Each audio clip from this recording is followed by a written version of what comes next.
Hello everybody, welcome to part 2 of my breakout player predictions. This is 5 defensive players that I think will break out in the 2023 NFL season. Let's get right into this video.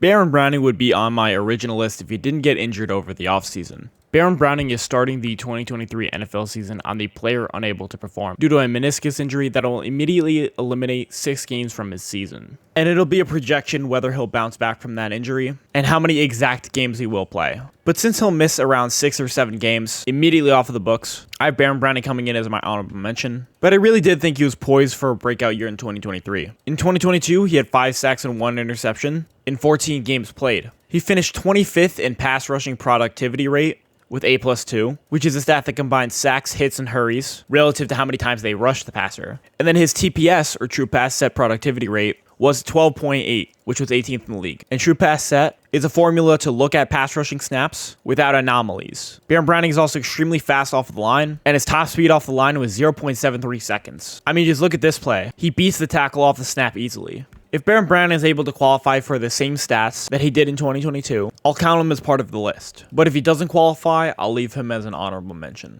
In my projected stats, hopefully he'll play 10 games, getting around 6 or 7 sacks, 40 pressures. I want him to be top 20 in pass rushing productivity, and qualify to be a top 10 fastest edge off the line. For my first official entry on the list, I have Jaelan Phillips. Jaelan Phillips elevated on his rookie campaign in 2022, where he improved on a lot of efficiency and advanced statistics, but somehow fell back a little in counting stats. In 2022, he had 7 sacks and 1 forced fumble, compared to 8.5 in his rookie year.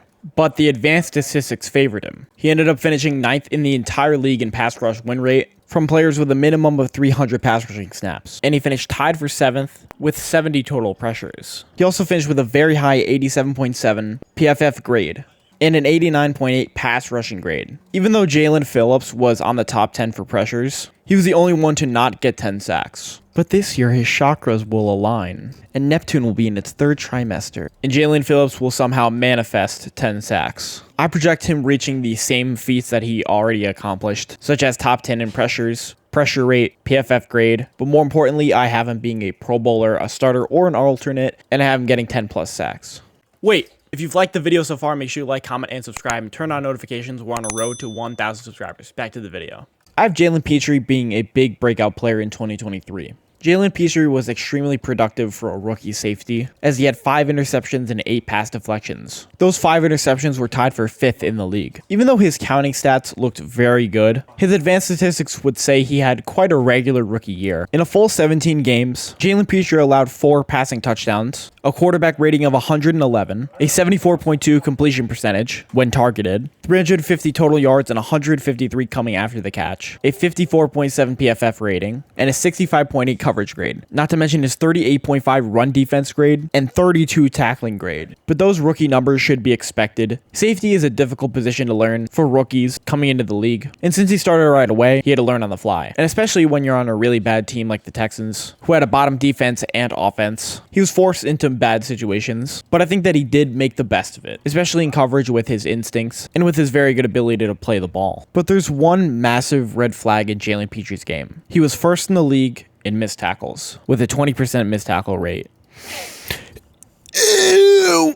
No, but seriously, the number is bad. He missed 12 more tackles than the next guy, who was another rookie in Jaquan Brisker. That's a 3rd more missed tackles. It was everything. Him being too aggressive on plays, him not wrapping up receivers / running backs, and the run game was rough. He was either getting juked out or essentially ran through. Pause. But yeah, those missed tackles all around were a problem, and they were costly. He allowed multiple touchdowns due to missed tackles. I think as long as he limits those amount of missed tackles and improves more in coverage, his statistics should take an immediate jump, as he'll be less of a liability and somebody that can create big plays with his interception numbers. I project him getting 4 interceptions, 7 plus pass deflections, 100 solo tackles. He cannot be in the bottom 5 of total missed tackles, a missed tackle rate under 20%, a top 10 rated free safety. This does not mean top 10 overall safety, and improved coverage statistics. For the second player on my list, I have James Houston. Houston was drafted in the 6th round of the 2022 NFL Draft and was on the practice squad for the first half of the season before getting signed to the active roster in the end of November. And in only 7 games, he was able to put up 8 sacks and 1 forced fumble. And in only 92 pass rushing snaps, he put up 17 pressures, 4 QB hits and 5 hurries, and an 88.2 pass rushing grade. And it looks even better when we dig further. He was not only first for all rookies in pass rush win rate for players that played as many snaps as him, with a rate of 19.3, which means he got a pressure 1/5 of the time. That's almost one every drive. And his true pass set pass rush win rate, which again eliminates anomalies, was 8th in the league with 24.6. That's one pressure almost every drive. And it gets even better, because he was first in the league in pass rushing productivity rate with 14.2 for players that had as many snaps as him. And it was almost a full point and a half more than the next. And his true pass set pass rushing productivity rate was also tied for second. Now, even though his sample size was low, he played in 7 games, had 140 total snaps, the sample that he gave was extremely good. And it only shows that James Houston is not only an excellent pass rusher, but he is super efficient, and he's young. That was only his rookie year. And with those numbers, he probably would have put up 15 plus sacks in a full season. Now, his snap count will be naturally low. He is a primary pass rusher and won't get put in on obvious run plays as teams look to stack boxes. But in pass rushing situations, James Houston is a player you want. With a larger sample size, I'm getting 10 plus sacks, 60 total pressures, a 90 plus pass rushing grade, a 25% or more true pass set pass rush win rate, and him be top 5 in pass rushing productivity. I don't know if people noticed, but Trent McDuffie had quite an elite rookie campaign in 2022.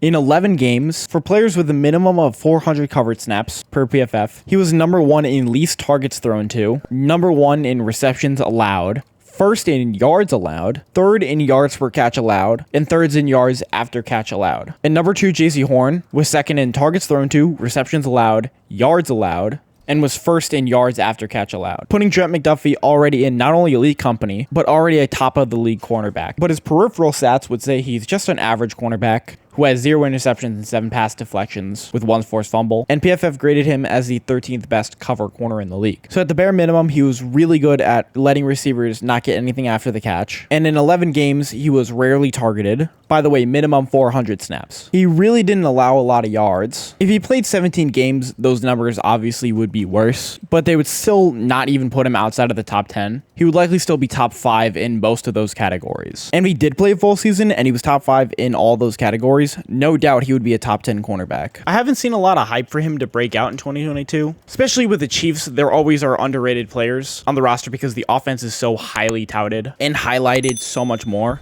But that young defense in Kansas City played really well, especially deep in the season and even in the playoffs. Guys like Nick Bolton, L'Jarius Sneed, George Karlaftis, Jalen Watson, and of course Trent McDuffie. Maybe his advanced statistics take a slight step back due to the fact his sample size will increase. I project him to be the easy cornerback 1 of the Chiefs if he isn't already. 2+ interceptions, top 10 in least yards allowed, top 10 in least yards per catch allowed, top 10 in least total receptions allowed, being a top 15 to 20 cornerback, and being a top graded cover corner. For my final entry into this list, I have Nico Dean. This is the biggest projection out of all the players on my list. Nico Dean had a snap in 9 games and had 0 starts. And he only had 2 games where he had 10 plus snaps. That was in week 13 and in week 14 against the Titans and the Giants. But in only 38 snaps, Dean had a 78.7 defensive grade, had 4 total tackles, and had 1 quarterback hurry in his only pass rushing snap. Now, the reason I have Nico Dean breaking out with such a limited sample size is because he becomes the true linebacker 1 of the Eagles. After Kaiser White and TJ Edwards left in free agency, Nico Dean steps into the middle linebacker role, and I really don't project him to do bad. Nico Dean was really good in college, as he was on that Georgia national championship team and the number 1 defense in college football. He has sideline to sideline speed. I had him as my linebacker 1 coming into the 2022 NFL draft. He's super fast, super good in coverage, and he doesn't miss a lot of tackles in the run game. Now, the real only problem with Nico Dean is his injury history.